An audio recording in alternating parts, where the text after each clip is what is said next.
Hello, magandang hapon mga kaparm. Ito pa lang aking mga saging. Ito oh. May bunga na siya. Naghanap pala ako ng mga naghanap pala ako ng buyer. Ito. May mga bunga na sila. Ngayong December. Magha-harvest pala ako kung sino ang may gusto. Kung sino man nakapanood nitong aking video, yung may gusto lang bili ng saging sa saba, mag-harvest pala kung December. Ito, available to rito sa akin. Kontakin nyo lang ako o pumunta kayo rito dito sa farm, dito sa amin, sa lupa namin dito sa bundok.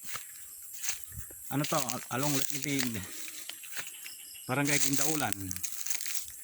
Ayun o, mga saging, may bunga na sila. Mag-harvest ako yung December. Ito, available to rito kung sino may gusto. Sige, hanggang dito na lang mga kapam. Salamat sa panonood.